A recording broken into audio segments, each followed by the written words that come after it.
आता बघूयात मुंबई पुण्यातल्या टॉप 9 बातम्या। मध्य रेल्वेचा आज रात्री विशेष ब्लॉक। मुंबईहून अंबरनाथ आणि कर्जतला जाणारी लोकल रद्द। अंबरनाथ रेल्वे स्थानकावर गर्डर टाकण्याच्या कामासाठी विशेष मेगा ब्लॉक। रात्री 1:30 वाजता हा ब्लॉक सुरू होणार। परतीच्या पावसाच्या तडाख्यानंतर आता राज्यामध्ये थंडीची चाहूल। येत्या आठवड्याभरात मुंबईसह उपनगरातील किमान तापमान 19 अंशांपेक्षा कमी होण्याचाही अंदाज। तर मुंबईसह कोकण किनारपट्टी, विदर्भ, मराठवाड्यामध्ये थंडीची चाहूल लागण्याची शक्यता। सीएसएमटी स्थानकावर मूक आंदोलनाला रेल्वे पोलिसांची परवानगी होती, मात्र अचानक रेल्वे कर्मचाऱ्यांनी घोषणाबाजी करत लोकल थांबवल्या। सीएसएमटी स्थानकावरील आंदोलनासंदर्भात रेल्वे पोलीस वरिष्ठांची चर्चा करणार, सूत्रांची टीव्ही9 मराठीला माहिती। अंधेरी दहिसर मेट्रोवर मार्गिकेवरील आता भाडेदरात वाढ होण्याची शक्यता, कारण केंद्राच्या मंजुरीनंतर दर निर्धारण समिती आता गठीत केली जाणार।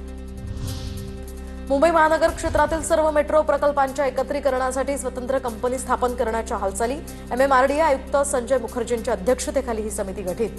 सर्व मेट्रो एका छताखाली आणण्याचे हे काम करणार। वैद्यकीय अभ्यासक्रमाच्या 387 जागा रिक्त। तिसऱ्या फेरीनंतर आता 219 विद्यार्थ्यांचा प्रवेश, तर चौथ्या फेरीसाठी 387 जागा रिक्त। दंत अभ्यासक्रमासाठी 508 जागा रिक्त असल्याची माहिती।